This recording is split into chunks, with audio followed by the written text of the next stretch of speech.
Dhira Govinda Prabhu, share the Mangala Sharan verse now.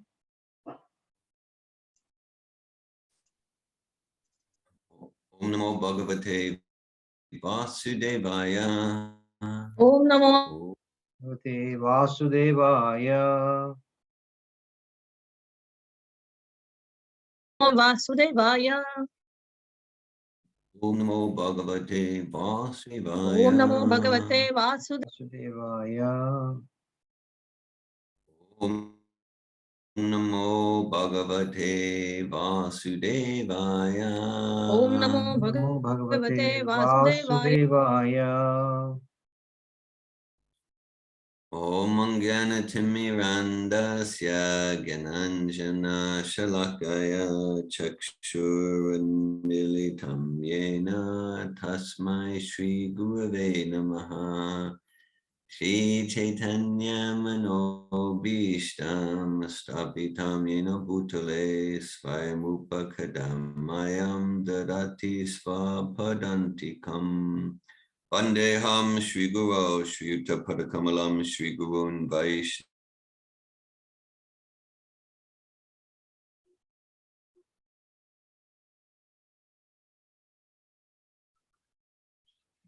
Is the screen frozen?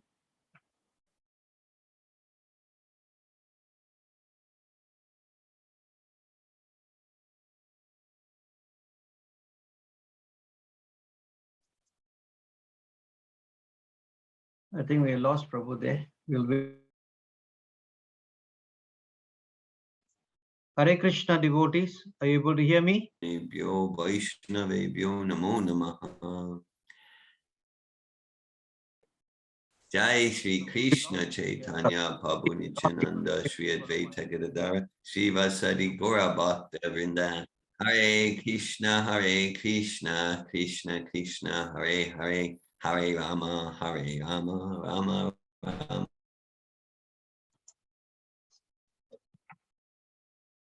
Hare Krishna. Hare Hare. Om Vishnu Staya Bhutale Srimate Bhakti Vedanta Swami Namaste Saraswati Devi Gavani Pacharini Nirvishesha Shunyavadi Chatya Desha. Hare Krishna. Sorry, Prabhu, I think there were some connectivity issues. Are all of the devotees able to hear me now? Okay. Yes, Prabhu. Yeah. Okay. I will put up the verse on the screen as well. Just give me a second.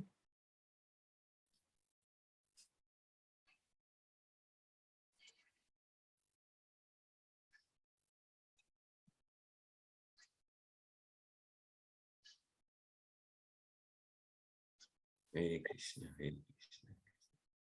Devotees, are you able to see the verse on the screen?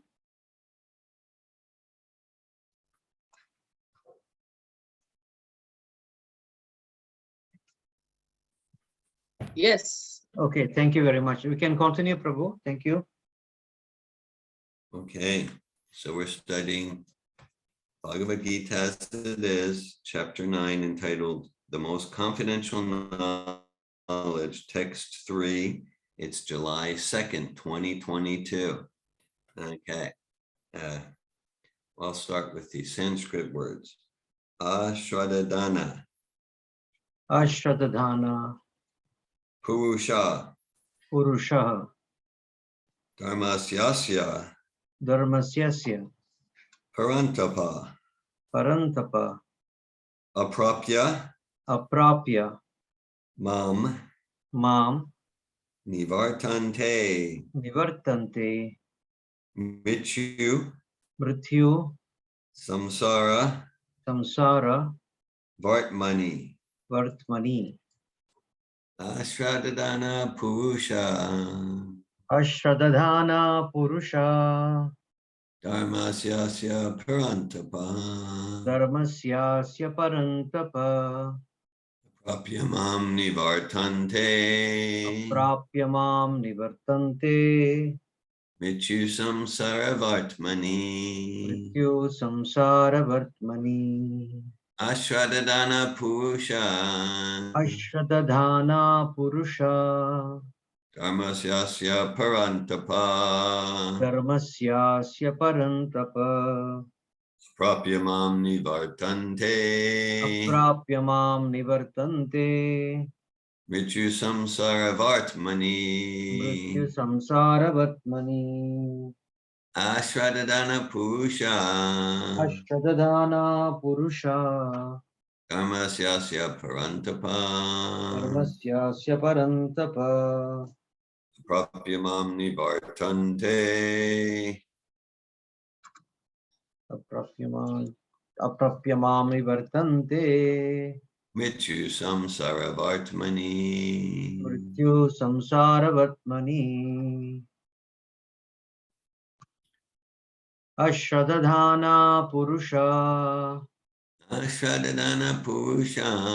Dharmasyasya parantapa. Dharmasyasya parantapa. Aprapyamam nivartante. Aprapyamam nivartante.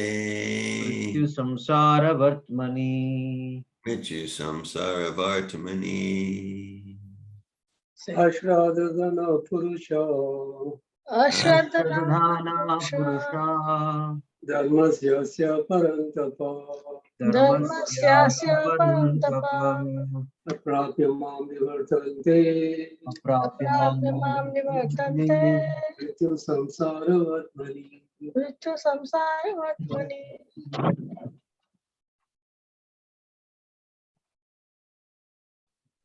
Ashradhana purusha. Ashradagana Purusha Dharmasyasya parantapa. Dharmasyasya parantapa. Aprapyamam nivartante. Aprapyamam nivartante. Mrityu samsaravatmani. Mrityu samsaravatmani. Ashradhanana Purusha Ashradhana purusha. Dharmasyasya Parantapa Dharmasyasya parantapa. Aprapya Mam Nivartante Aprapyamam nivartante. Mrityu Samsara Vatmani. Mrityu samsaravatmani. Thank you very much.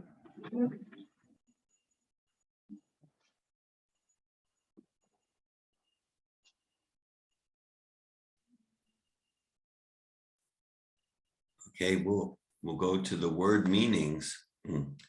Ashradadana, Ashradhana. those who are faithless. Those who are faithless. Purusha, Purusha.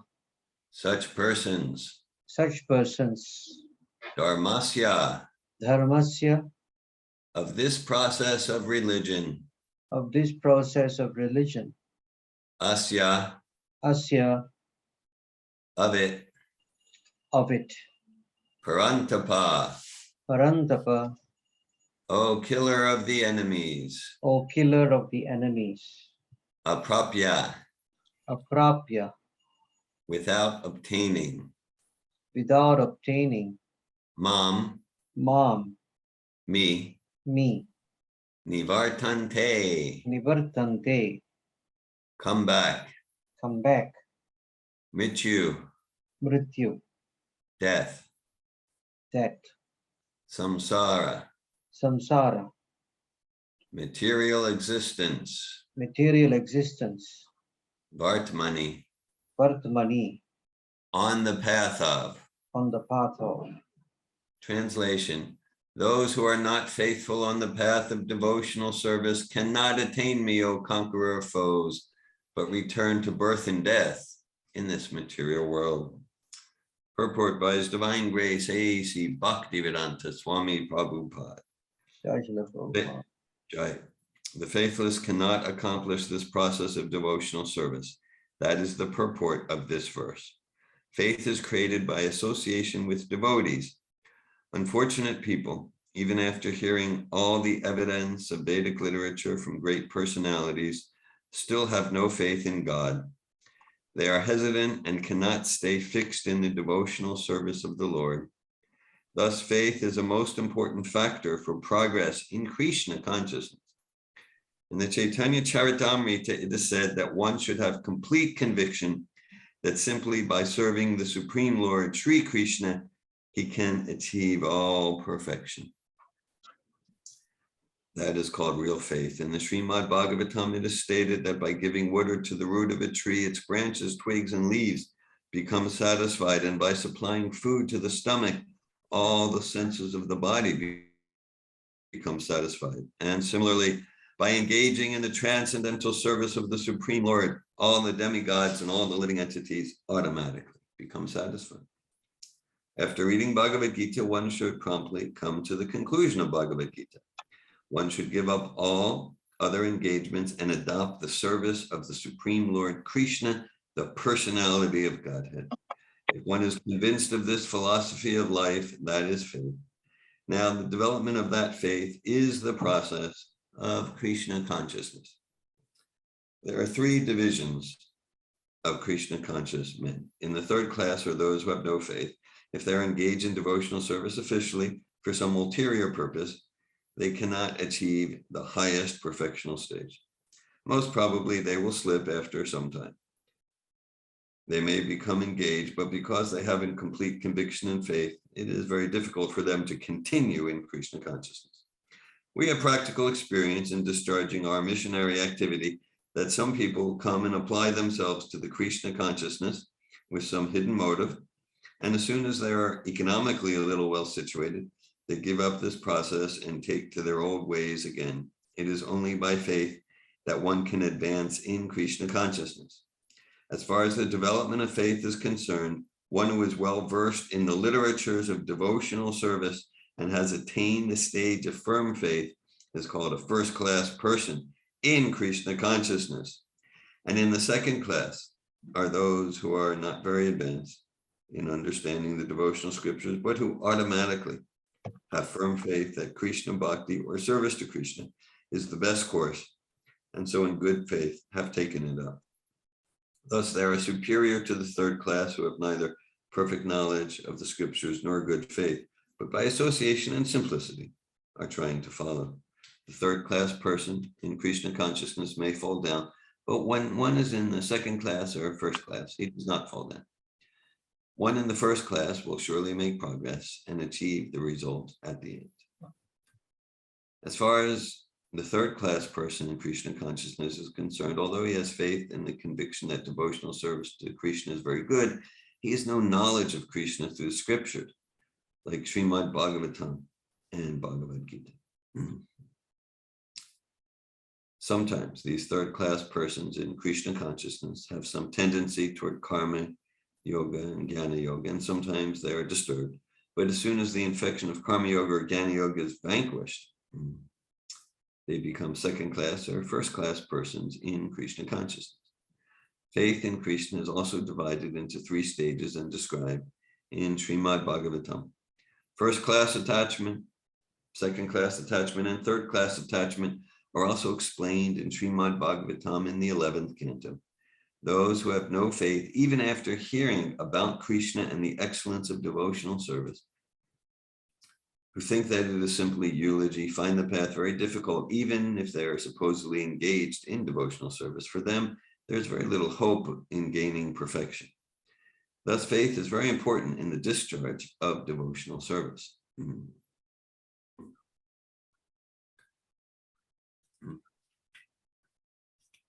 Ashradadana Purusha Dharmasya Prantapa Praptyamam Nivartante Michu Samsara Vartamani. Those who are not faithful on the path of devotional service cannot attain me, O conqueror of foes, but return to birth and death in this material world. Right, okay. So Krishna is talking about faith. Yes. So there's a progression, and the Prabhupada is referring to here. It's like a 9-step progression, starting with Adal Shraddha, starting with faith, trust, some basic respect for the process. Adal Shraddha Tata Sadhu.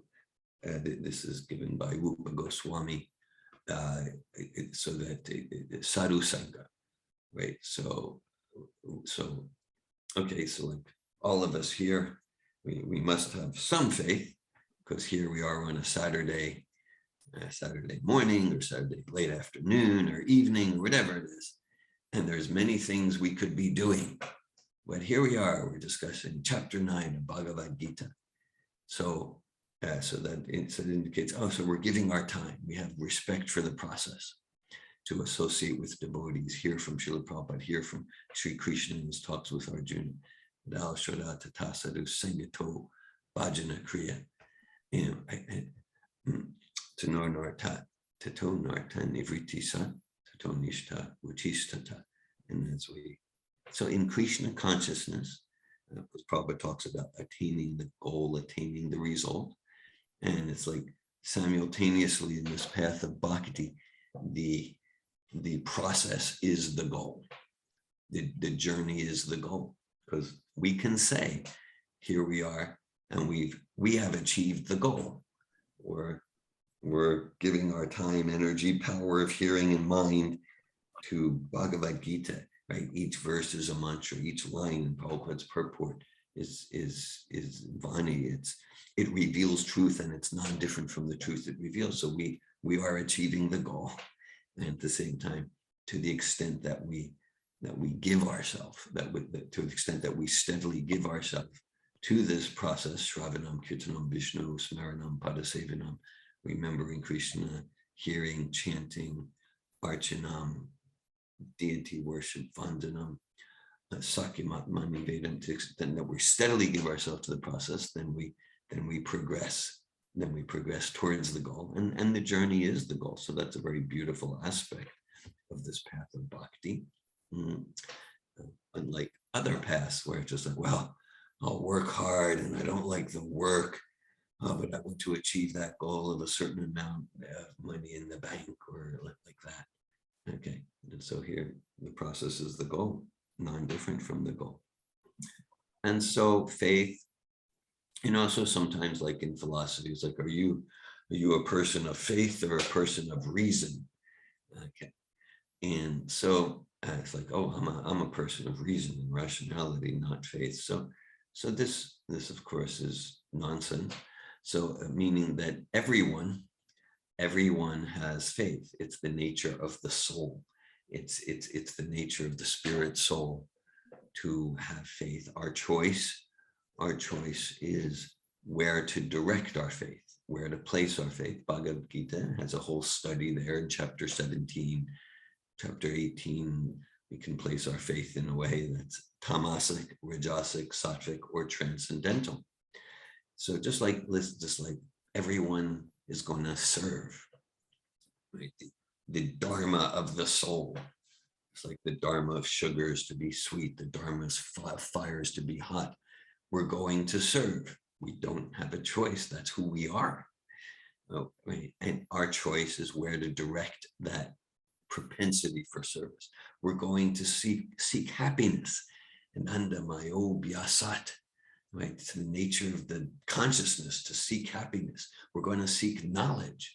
Now we might seek it in reading about the stock market or reading the sports page, or we could seek knowledge here in Bhagavad Gita. Again, so we're going to serve, we're going to seek happiness, we're going to seek eternity, we're going to seek knowledge, and we're going to place our faith, right? If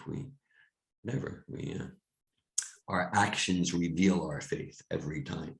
Because I'm like okay, so if I get up and I go to a job and I drive to the job or sign on to the computer and I spend 50 hours a week, it means that I have faith, I have trust that this will bring me happiness, this will bring me security, this will bring me peace, this will bring me fulfillment. Okay, so our actions reveal our faith, and that was definitely a theme, like Prabhupada wrote. After reading Bhagavad Gita, one should properly come to the conclusion of Bhagavad Gita. One should give up all other engagements and adopt the service of the Supreme Lord Krishna, the personality of Godhead.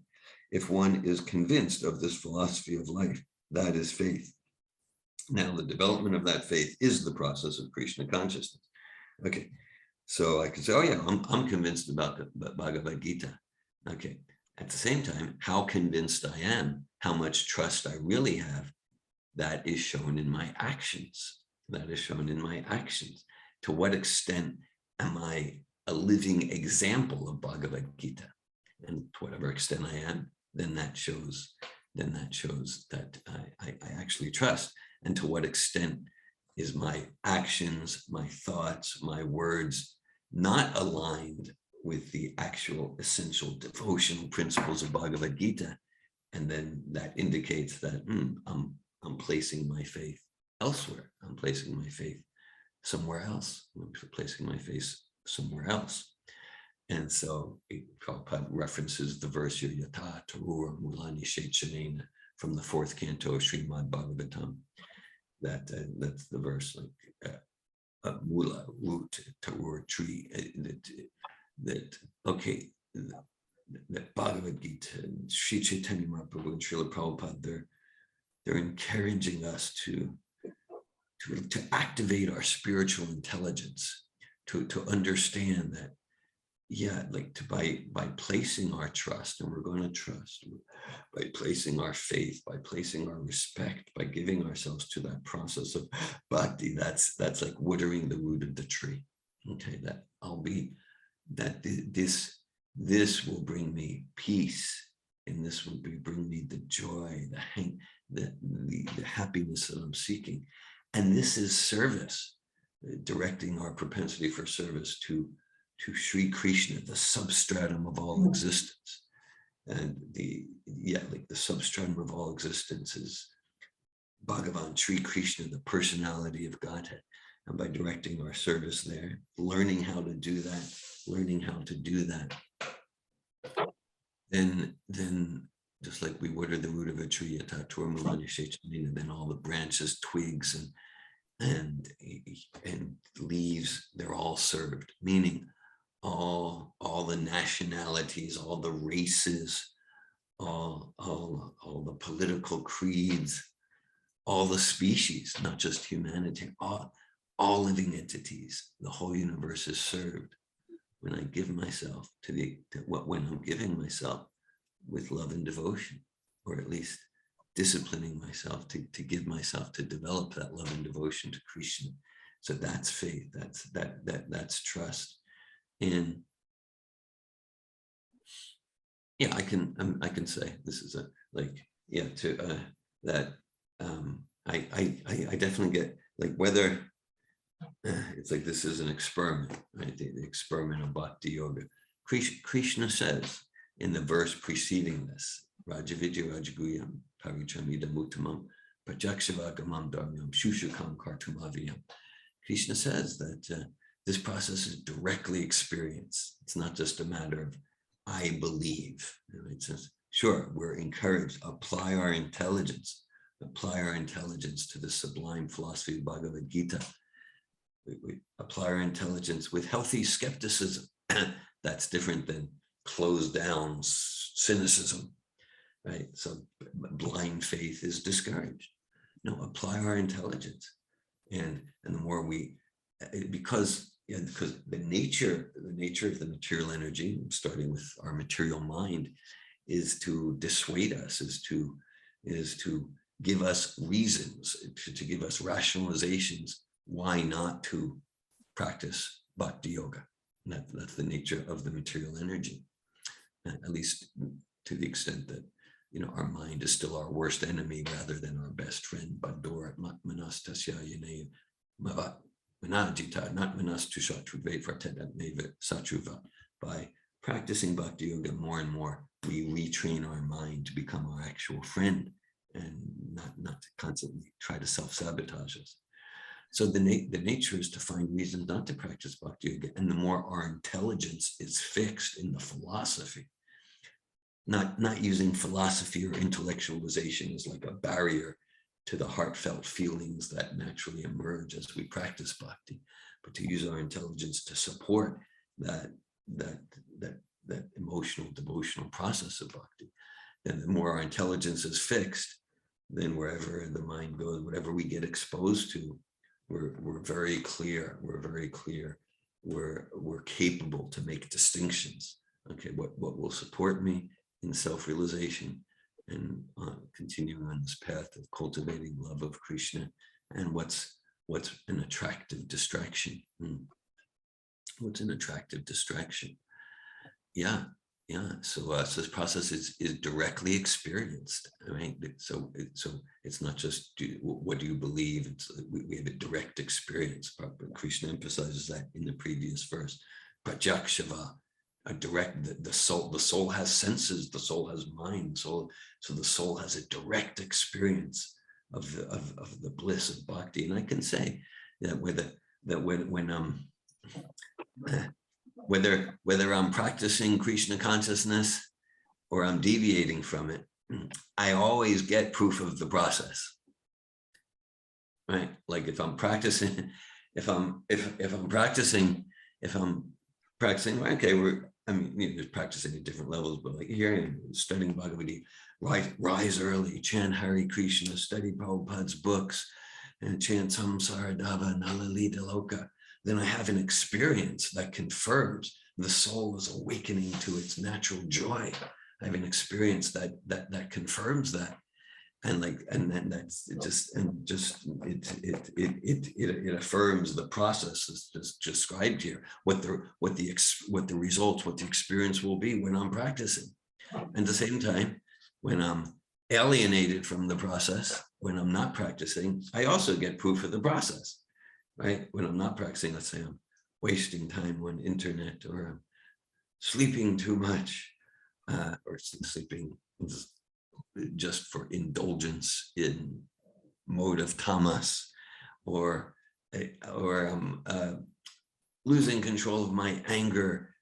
When I'm not practicing the process, then I have an experience of feeling alienated from myself. I have an experience that also confirms what Bhagavad-Gita, Srimad Bhagavatam describe. Here's what you'll experience. Here's what you'll experience when you're deviant from this process. So whether aligned on the path or not, I always get confirmation of the path. Like, and that's like we can, this thing of trust or faith, we can compare it to like a road map. Like if I want to drive somewhere, I'm in Florida on the East Coast. Let's say if I want to drive to Los Angeles, I want to drive to Los Angeles. Okay, so then I have a map. So I'm trusting the map, and let's say the first 10 landmarks. So go west on I-10, and then you'll find a town called Tallahassee, and then Pensacola, and then Louisiana. And I say, okay, all right, well, okay. I don't have direct experience of Arizona yet. At the same time, the first 15 landmarks are right where they said they would be. So I'm increasing my trust based on experience. I'm increasing my trust in this map. So similarly, like Bhagavad-Gita, all the Vani, all the instructions from Srila Prabhupada. I want to say Vani instructions, yeah. And also sometimes it said, yes, Prabhupada is present through his Vani, not through his Vapu anymore. So let's not accept that. That's of course you might say that just like there's different forms of Vani, there's different forms of Vapu. So there's what we might call the pre-November 14th, 1977 Vapu. At the same time, Srila Prabhupada is completely 100% present, 100%, nothing missing in his Vapu, in the form of his Murti, in the form of his picture on the altar. Just to be, Srila Prabhupada is 100% present in so many ways, in so many forms. And so, yeah, so we follow and we go, yeah, okay, yeah, I am feeling relief from anxiety, relief from stress. I am deepening my life satisfaction. I'm getting some glimpses of realization that I'm actually not the body. I'm that timeless spiritual being. So I have Prajakshavagamam.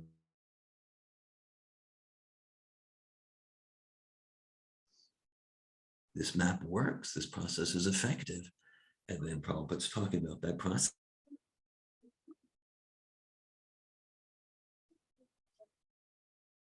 Like it goes both ways. Like in one sense, I'm super enthusiastic. I can say each year of my life, I'm more and more enthusiastic to practice the process of sadhana bhakti, Krishna consciousness, service to the Sankirtan mission that Prabhupada gave us. And so I'm feeling very fortunate. I'm feeling very fortunate in that. At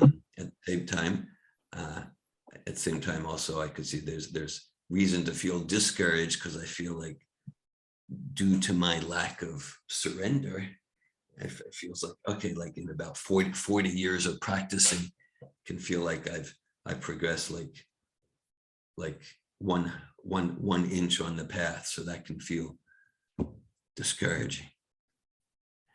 At the same time, I'm not discouraged, because I've developed some faith, some trust that even advancing a millimeter, an inch on this path towards enthusiasm to serve Prabhupada in his mission, to serve Sri Krishna, Sri Radha Krishna, that's worth trillions of times more than advancing thousands of miles in any other path, on any other direction. And I'm wishing that I would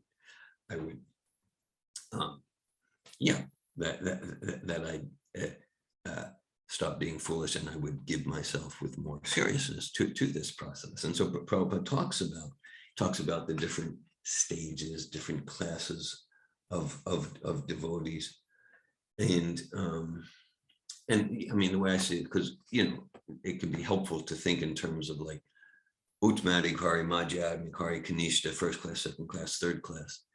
And the way I see it, based on, let's call it the totality of my study of Prabhupada's teachings, is it's not so much like a compartment, like with a separate, or you this, that, but it's a continuum. It's a continuum. Just like sometimes we can hear somewhat disparaging, apparently deprecating descriptions of like the Kanishta Adhikari, the third class, devotee. At the same time, as an example, like in Chaitanya Charitamrita, Tapana Mishra and Chandrasekhar Acharya, they're described as Kanishta Adhikaris. Now, these are two very exalted souls, very pure souls.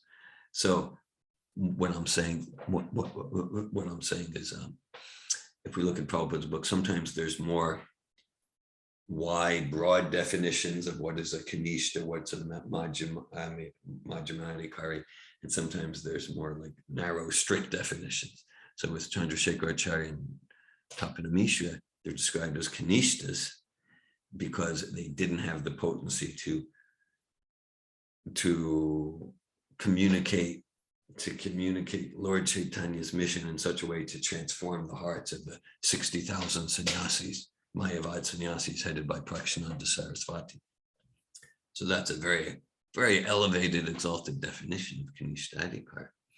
And so, I guess in reading this purport, I guess what comes to me is like the importance of, while engaging with inspiration in all the services externally, to be living a contemplative internal life, and to be seeing where's my attempts at bhakti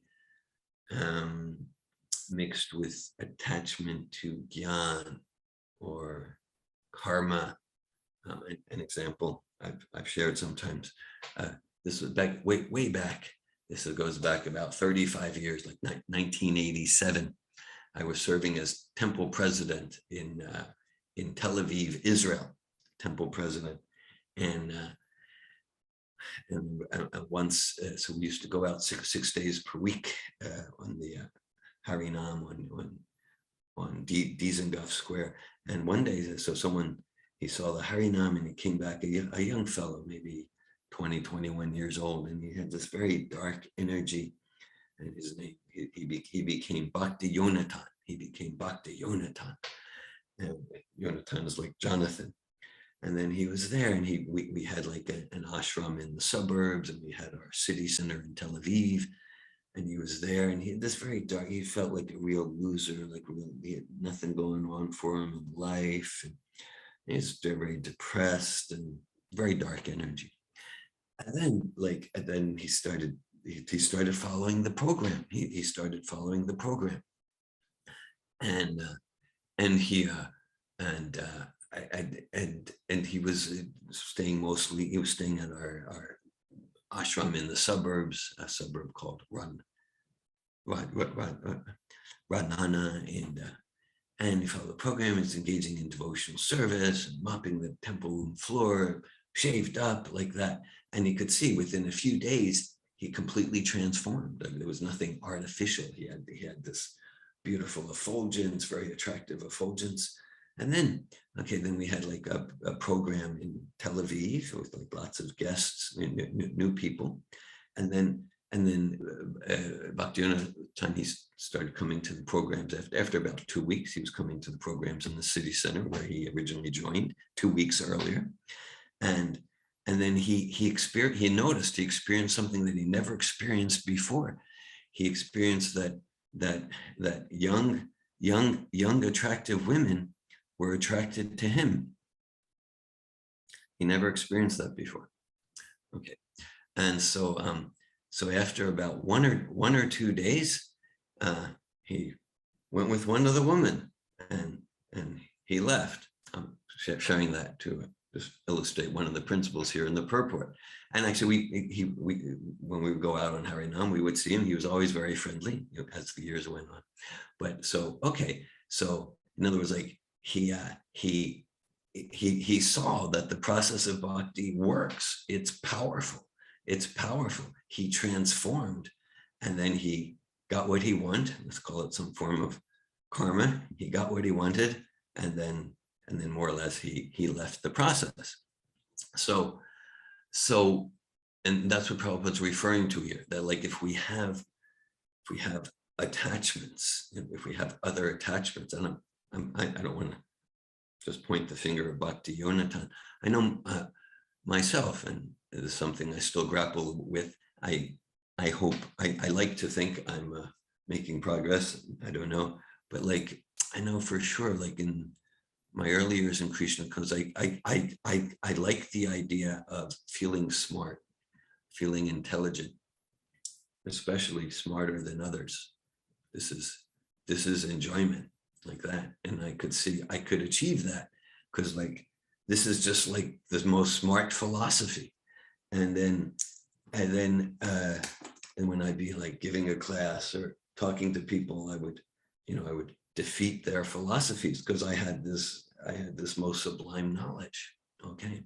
And then obviously, if like part of my motivation or like I'm enjoying, I'm smarter than you, I have more knowledge than you, and obviously I'm going to be very, very limited in my potency to actually transform hearts, to actually be an instrument for Srila Prabhupada to transform hearts, because I got all this other stuff going on. And because like I'm not really coming from a caring, compassionate place like Paraduka Duki, like Prahlad Maharaj. So so this is like a weed in my heart that for 40 years or so I'm endeavoring to pull. So it's like, that it's like, okay, so Bhakti Yoga, Krishna consciousness, it's purifying however we touch it with what Krishna says in Bhagavad-Gita, Chatur Vida Bhajante Mam Jana Sukriti Arjuna, or Tojigasur Archati Gyanija Paritar Shabha. He says, some people approach me because they're in distress, they want money. Some people approach me, maybe they're sick and they want better health. Some people approach me for knowledge, they're curious. Okay, and for whatever reason someone approaches me, it's auspicious. It's auspicious, particularly if it's favorable. Anya bilashita sunyam gyana karma dinavridam. Anokuya Krishna nushilanam bhakti utama. It's auspicious, and we get purified. And then that internal life, is like, okay, all right, so that to notice where our attachments are, where our material attachments are, some form of gyan, some form of attachment to lobha, pradishta, puja, profit, adoration, distinction. And then if we just remain attached to it, then we're stifled. Then we're not going to increase the taste. And then, or we can look at, okay, all right, so I can see that through devotional service, I'm getting what I want. Okay, in terms of karma or gyan, I am happier like that. Okay, so now, how ready am I? How ready am I to take another leap of faith? And to give up that attachment for something material, overt or subtle, to give that attachment and surrender another 1%, another 2% to serve with more purity. And then the more we do that, then as described in the second chapter of Bhagavad-Gita, Vishyaya vinivartante niraharasi denam rasavarja usopesa paramjishta nivartite. More we do that, we experience a higher taste. And then with the higher taste again, that's the goal in itself. And then we have the opportunity. Okay, I can see, yes, that higher taste, that's what I want.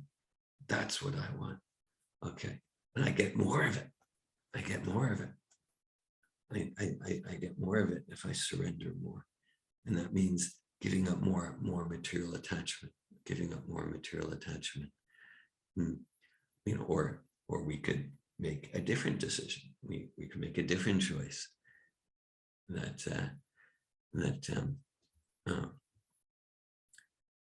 we could keep very dear those attachments to that which is material. That's why Prabhupada sometimes uses a verse humbly in relation to himself from the 11th canto. Yasyaham anugrinami harishe tadanam shanai. He says that if someone's very dear to Krishna and they have attachment, like maybe to material profit, like that, of course we don't see it that way, that Prabhupada had any attachment to material profit. Prabhupada was always fully attached to serving the mission of Lord of Srila Bhaktisiddhanta at the same time.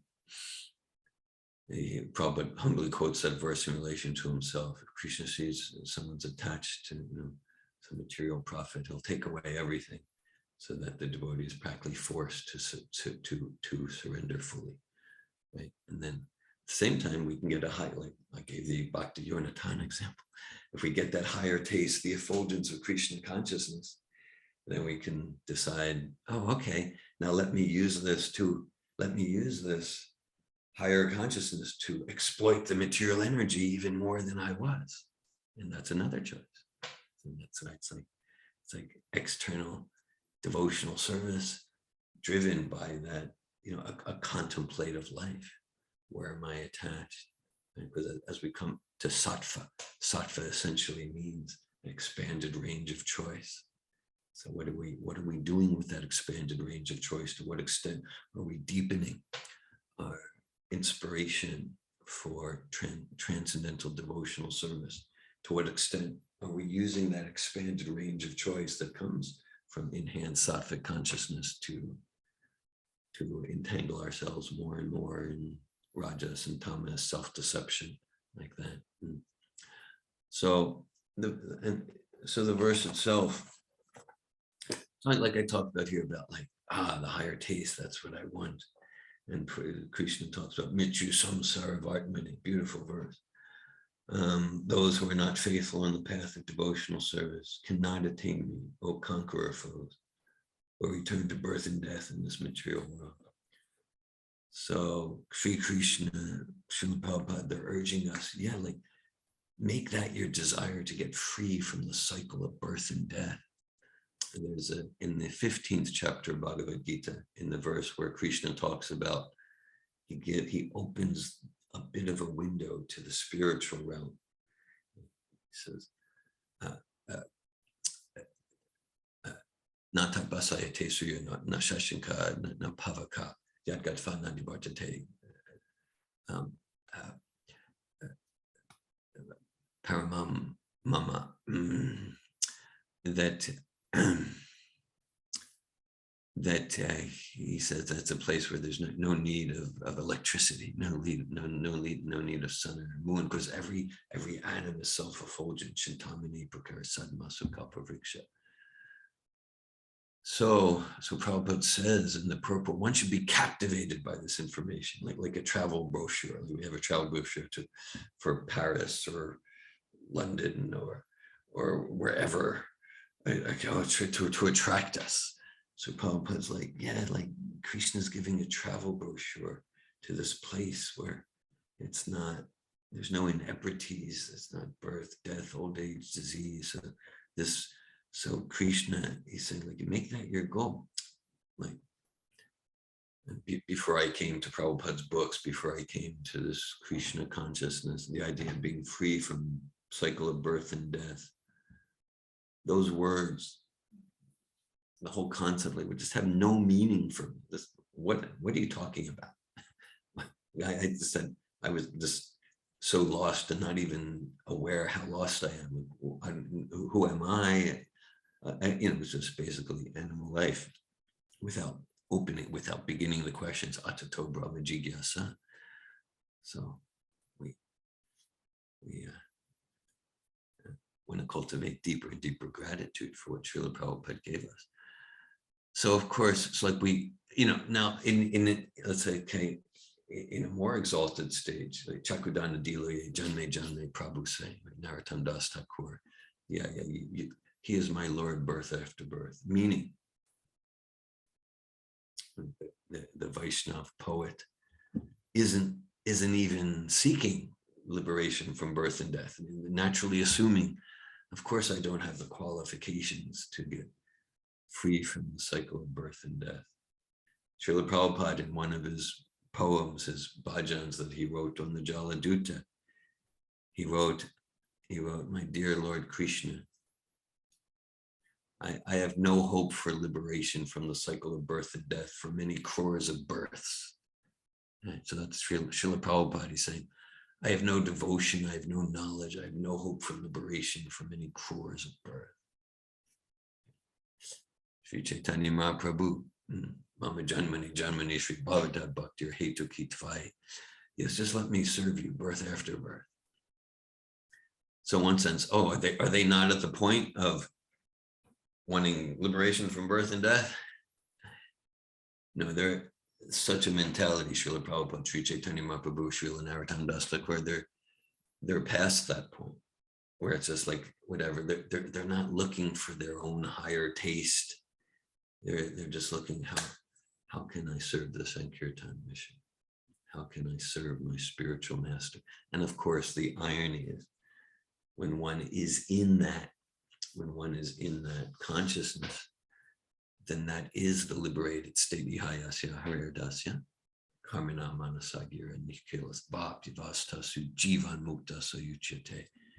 Then so at that stage, the devotee is not even thinking of my liberation.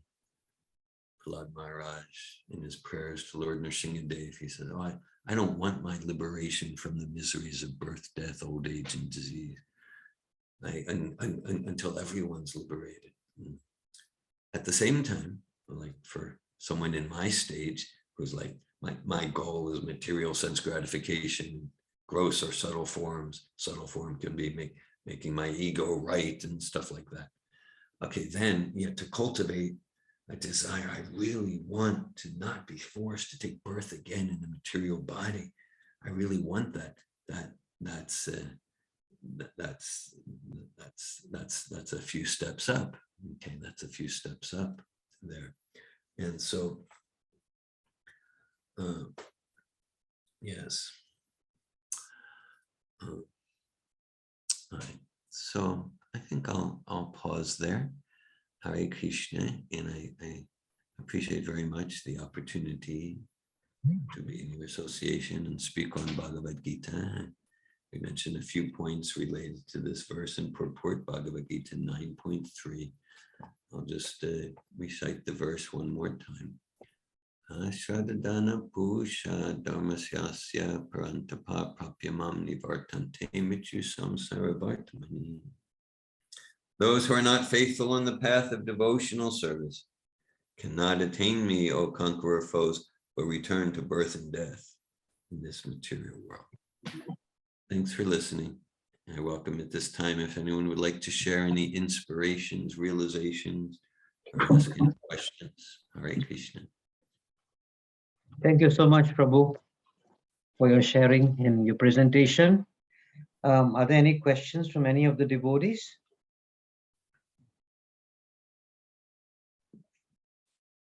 Hare Krishna, Prabhu. That was a wonderful presentation. The 1 hour passed by like so swiftly. Have a few questions. So one is that you mentioned that the process and the goal in our thing is the same, like process is the same as the goal. But while we are in the process, we do feel that we are still caught up in the cycle of birth and death, that we are still having all these material miseries. So how do we see it that it's the same as the goal? Because at the goal, we will not have all these things. Yes. Okay, thanks for your question, Mataji. Hare Krishna. Thanks for your goal. Yeah, thanks for that question. Well, okay, so we experience the miseries of material world within the context of the consciousness of the process. So that's different than experiencing it within material consciousness. What I mean is, I'm reminded, M. Scott Peck, M. Scott Peck, he was a psychiatrist in the 1970s. And he wrote a book, which became a very popular book on spiritually based personal growth called The Road Less Traveled. He starts his book with the 3 words, life is difficult. Life is difficult. And then he goes on in that first paragraph, it says, once we accept that life is difficult, then it's no longer difficult. Then it's no longer difficult because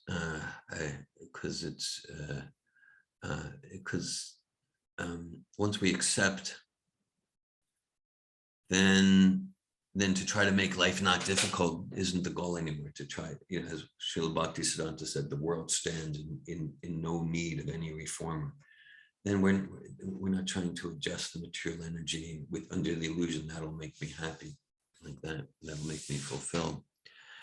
And so to the extent that we're in the process, to use Prabhupada's analogy, okay, yeah, we might still experience the miseries of the difficulties, the disturbances of death, old age, disease, but we're experiencing it. We're experiencing it like the kitten in the jaws of the cat compared to the rat. The kitten represents one on this process of bhakti yoga, and the rat represents one just living for the temporary gratifications that will never satisfy the soul, devoid of self-realization, taking shelter.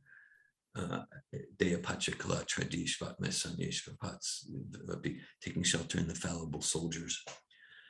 I'm reminded of Bhaktivinoda Thakur's statement. He's praying to Krishna. Anxieties undertaken in your service are the source of my greatest joy.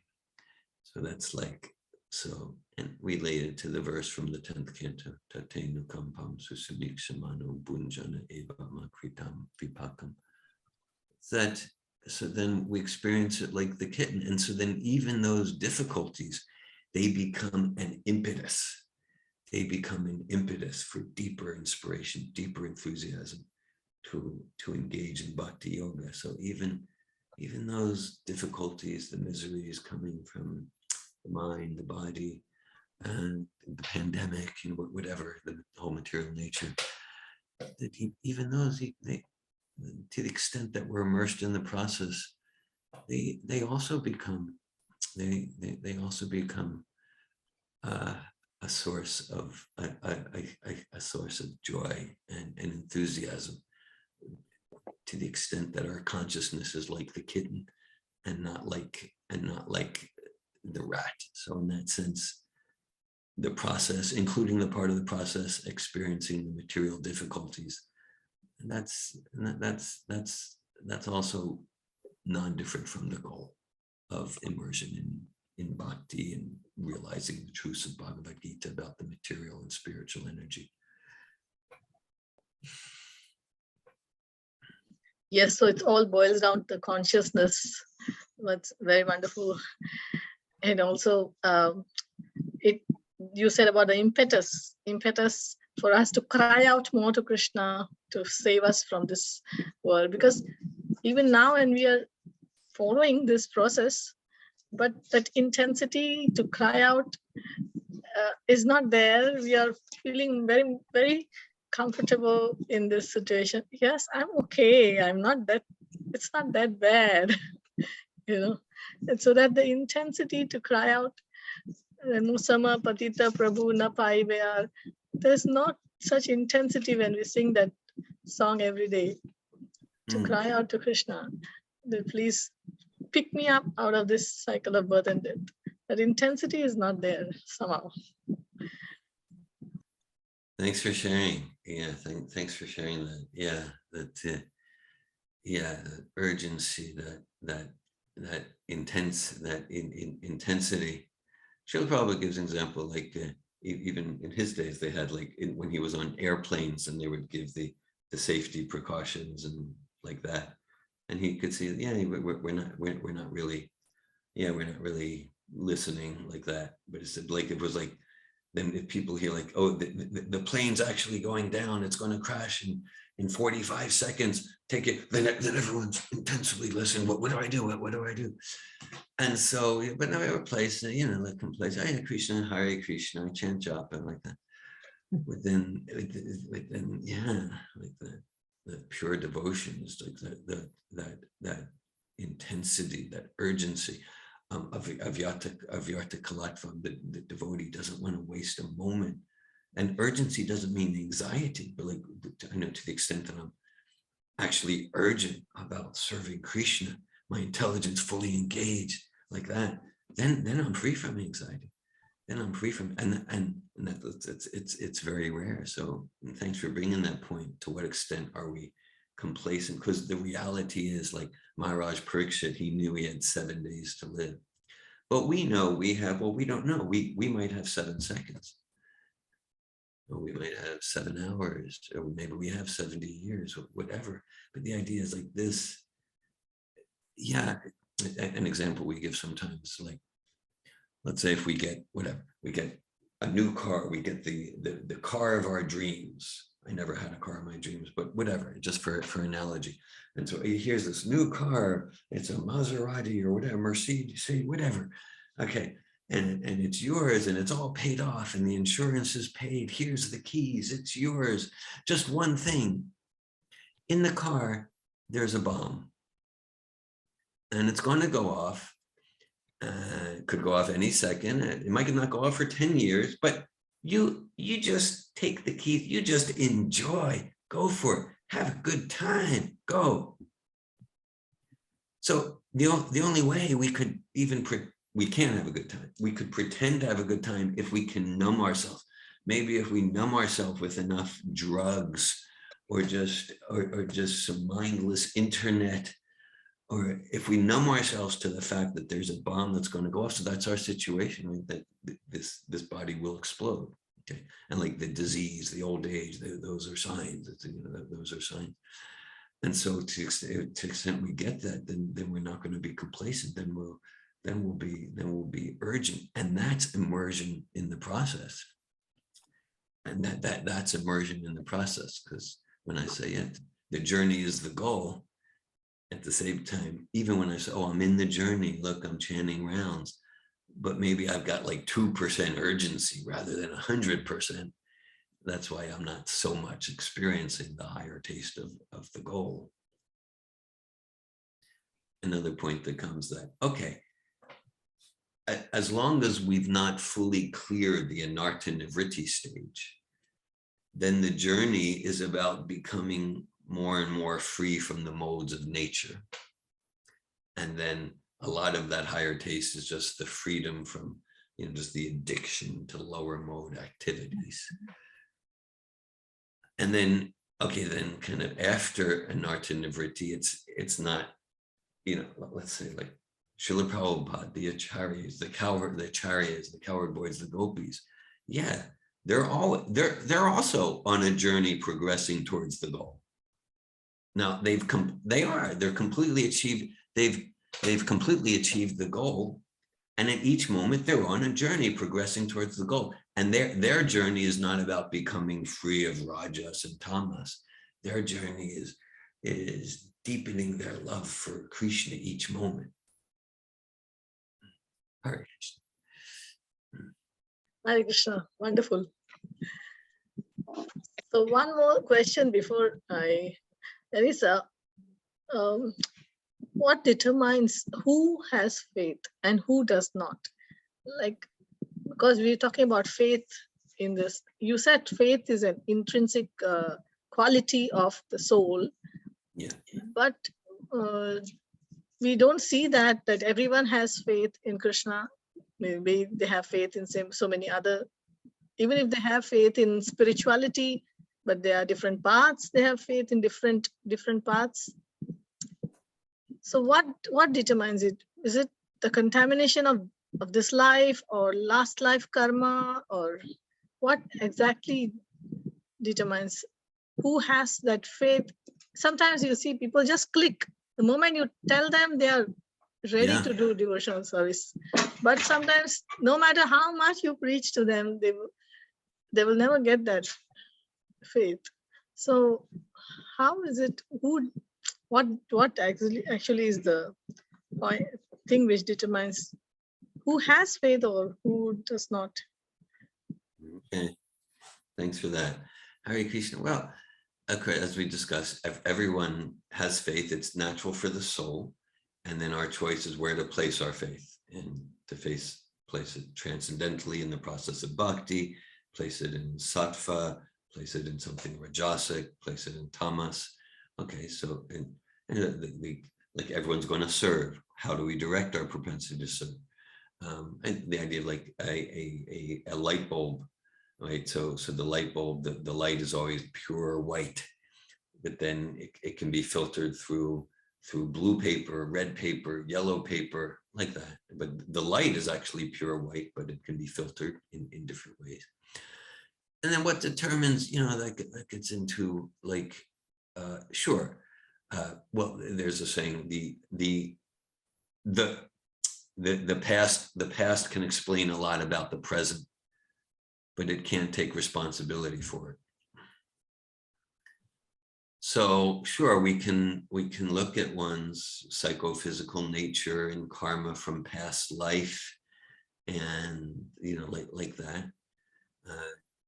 At the same time, you might say essentially, ultimately that the soul has a choice. That the soul has, particularly in the human form, the soul has a choice. Of course, the choice is given by the super soul, by Sri Krishna. So ultimately, between the grace of Krishna, at the same time, the soul has a choice. And of course, to the extent that the soul has cultivated sattvic consciousness, it makes it easier to choose the transcendental process of bhakti. At the same time, sometimes sattva can be a trap because we're complacent, because we're relatively happy. Sometimes someone absorbed in tamas and rajas is really suffering, and sometimes they'll be the one to grab onto bhakti because of so much suffering. So sometimes it is said that like in social science, there's the debate between nature and nurture. So we can say essentially nature means, nurture means my parents did it to me. And nature means my grandparents did it to me. Like, okay, right. So the past can explain a lot about the present by seeing who my parents were, my grandparents were, the socioeconomic situation I was born into, and my psychophysical nature and how I was raised and all of that. I can understand a lot about who I am and why I am, why my personality, I can understand a lot. And still, how I'm showing up to you here on July 2nd, 2022, nature and nurture don't take responsibility for that. How I'm showing up, to what extent I'm Krishna conscious, to what extent I'm coming from a caring place, to what extent I'm covered by tamas, I'm 100% responsible for that. To what extent I'm choosing Krishna in this moment, ultimately.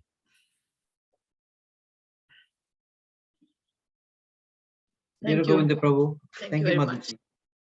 Mataji. Dhira Govinda Prabhu, I have a question regarding this analogy that we often give, which is actually in the purport. This is from the first paragraph. In the Srimad Bhagavatam, 3rd canto, 4th chapter, text 12, it is stated that by giving water to the root of a tree, its branches, twigs, and leaves become satisfied. And by supplying food to the stomach, all the senses of the body become satisfied. And similarly, by engaging in the transcendental service of the Supreme Lord, all the demigods and all the living entities automatically become satisfied. So sometimes we give this analogy, we give this analogy to the others also when we are speaking.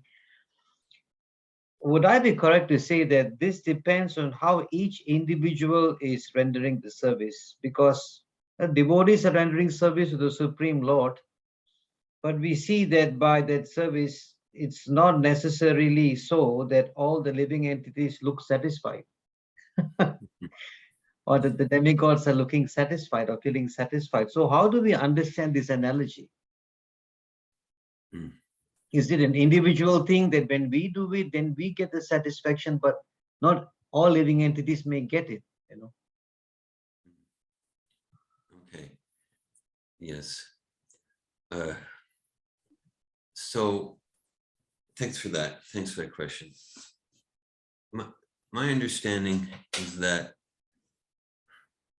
when we're truly serving the root of the tree, serving Sri Krishna through his pure devotee Srila Prabhupada, then in the most essential sense, we are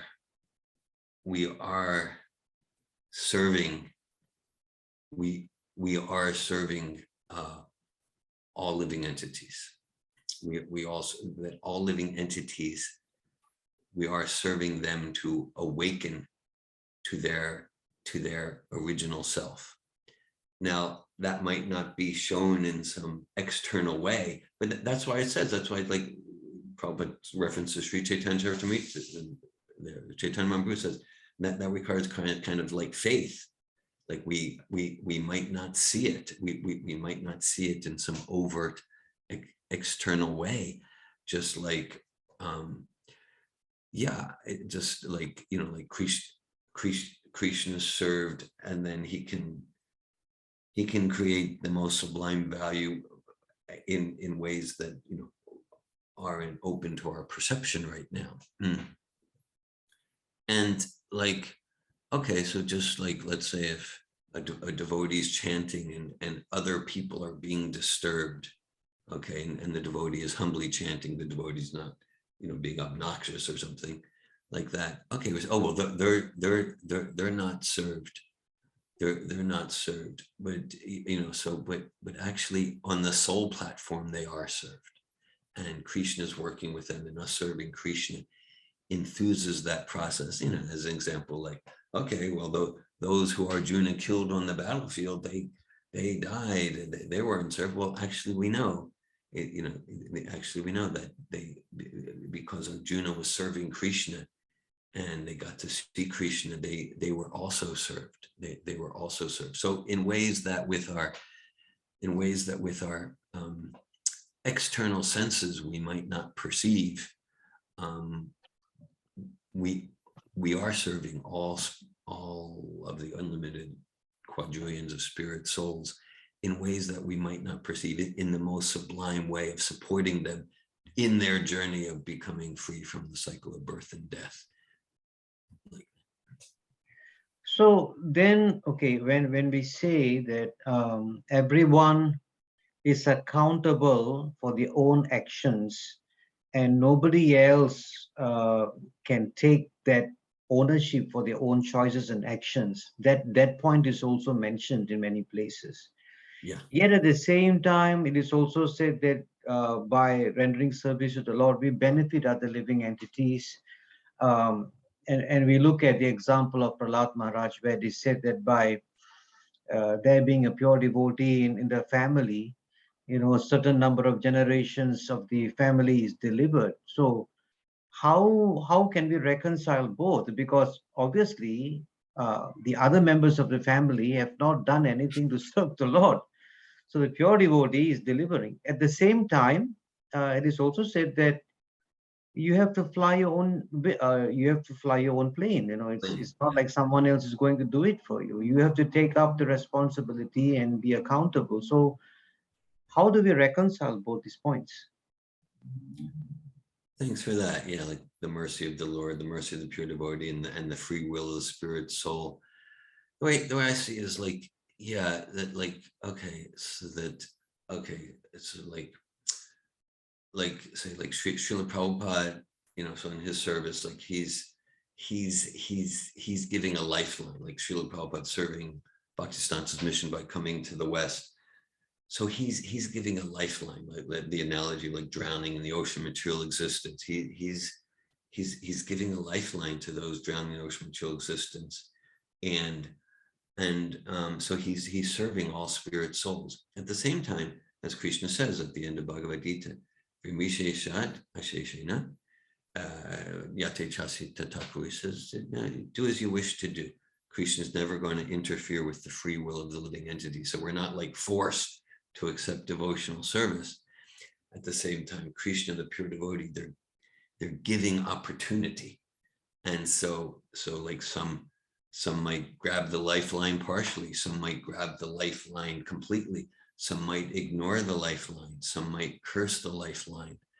And so in my understanding, like Prahlad Maharaj, like the devotee delivers so many generations, that let's say like the spirit soul that was in the body of the great grandfather, that spirit soul is not forced to grab the lifeline of devotional service, but the pure devotee Prahlad Maharaj and Sri Krishna and Lord Nrsingadev, they're like giving special opportunity, special mercy to grab the lifeline. And ultimately it is the spirit soul's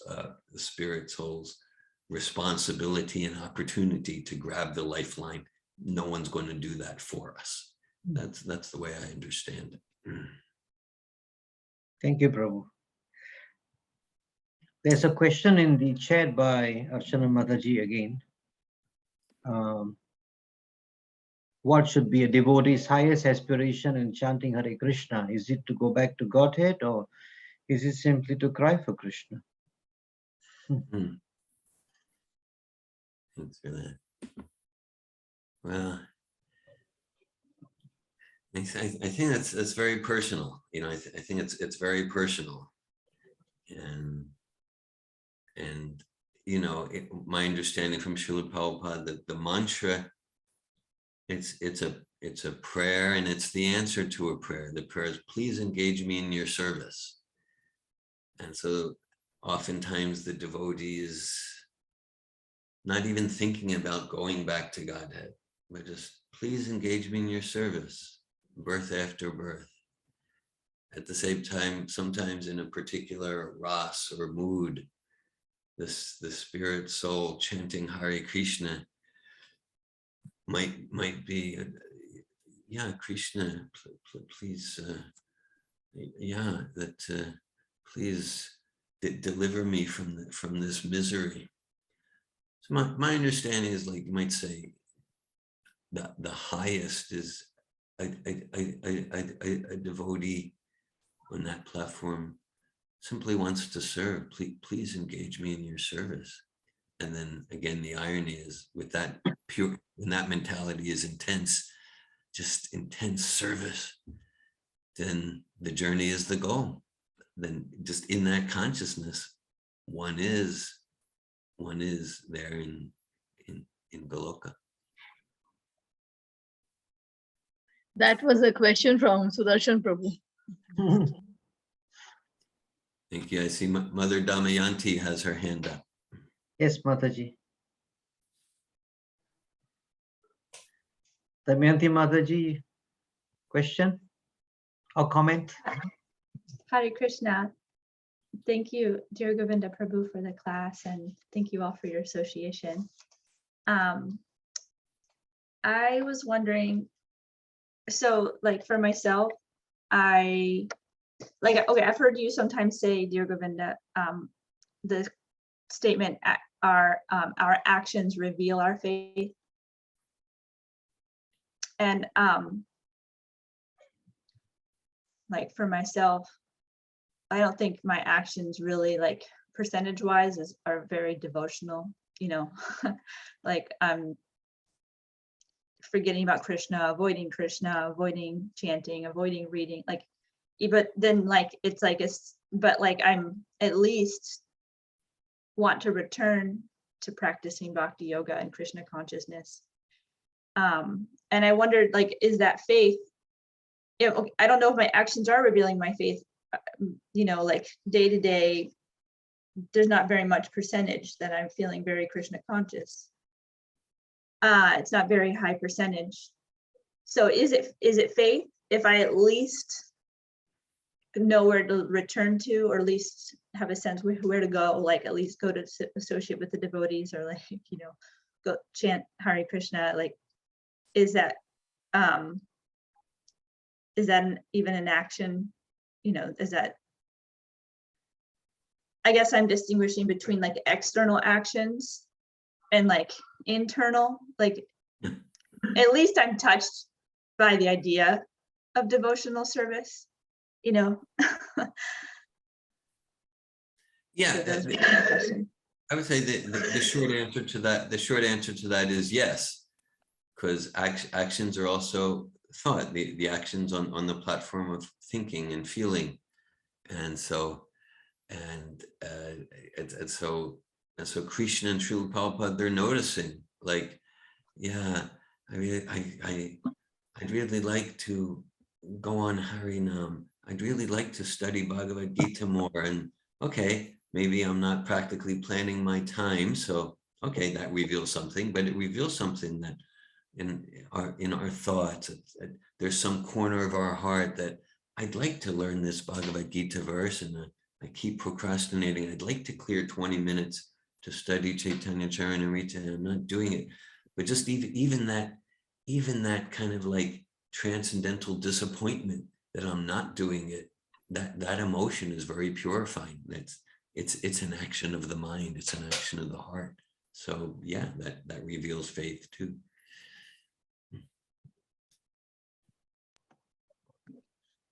Thank you. I had a couple other comments. One is I want to express my appreciation of the Singapore devotees. I don't know what to call you, but Singaporites. this what? Singaporites.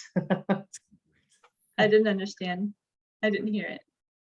Singaporites. No, because you were saying you didn't know how to Singaporites. call Okay. it. Yeah. Singaporites.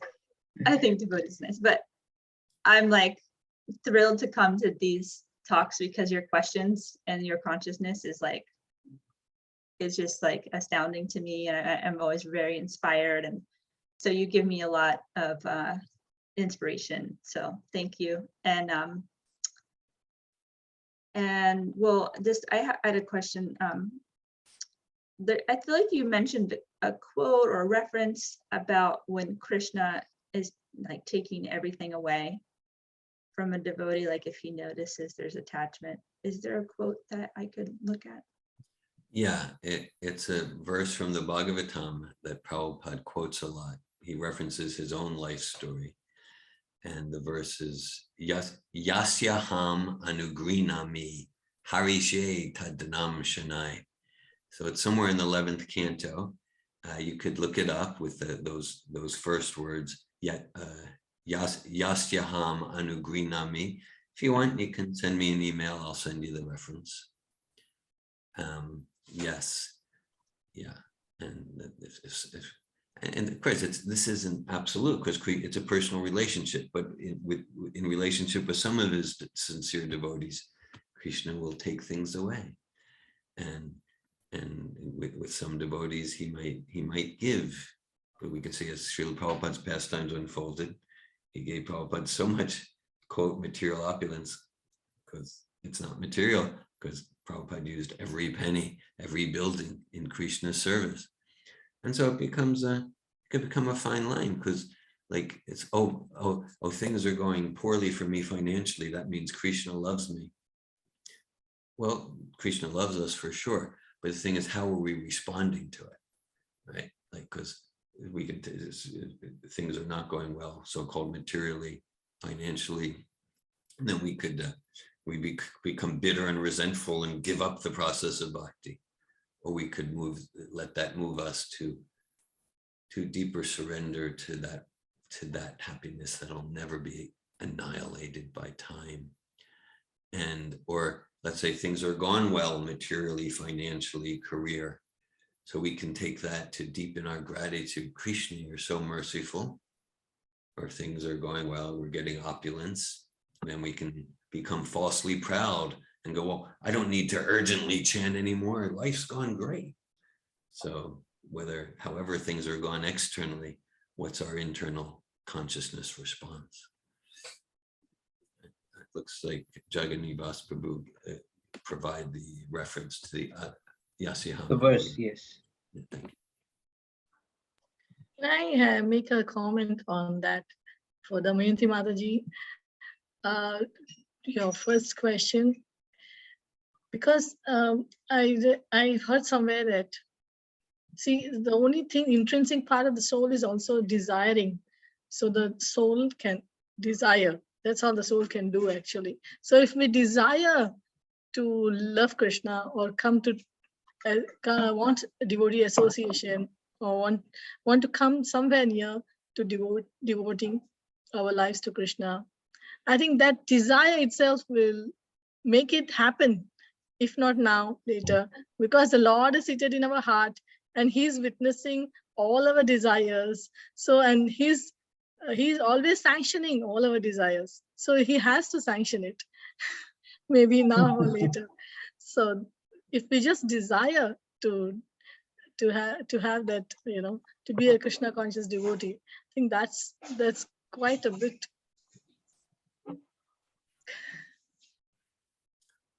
Thanks for that. Yeah, and that's why, like, the essence is to cultivate that intense. That Srila Rupa Goswami says the price of the ticket to go back to Godhead is intense greed. Right? So that's spiritual greed, to cultivate the clear intention. Padmalochan, Krishna Das, thank you. That truly we have that intense. We cultivate that intense desire, and Krishna reciprocates. And then, yeah, and I think in some of the discussion with Damayanti, it's about, okay, like, yeah, I do have, or even if we can have a spiritual lamentation that I'm not intensely desiring to serve Krishna, then that lamentation, that anxiety, that's also purifying for the heart. So I'm remembering if I'm in the Nectar of Devotion, Prabhupada describes the story of the Brahmin devotee who had no means to serve Krishna, but in his mind he was intensely preparing sweet rice, and he in his mind, and then he tested it on the mental platform, and then it was out, and his finger was actually burned. So, or Vasudeva in the prison of Kamsa. Mentally, he offered so many cows and like that. So the mental service is accepted, and it's purifying to the extent that it's clear intention, that it's intense.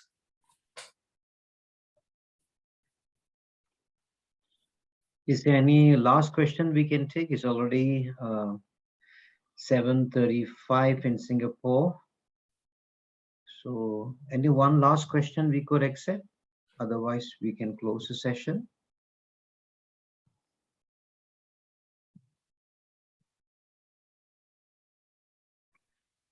It looks like there are no other questions for now, Prabhu. So thank you so much for joining us today and for your very nice presentation. Thank you, devotees, for joining us today. Devotees from Alachua and also from Singapore. So we will continue with the Bhagavad-Gita coverage next week. Thank you so much. Hey, Thank Bhag- you. Please accept our Thank you, obeisances. Dhira Govinda Prabhu. Thank you very much. Bhagavad-Gita ki jai, Srila Prabhupada ki jai. Thank you all for your Hare association. Krishna. Dhira Govinda Prabhu ki Jai. Hey, Hare Krishna Prabhu. thank you, Prabhu. Thank you. Hare Krishna. So devotees, next week we will have Aradhana Mataji covering the next few verses, and we will start half an hour earlier than our 5 p.m. Time in Singapore, which is 4:30. Please take note. Hare Krishna. Thank you very much. Thank you.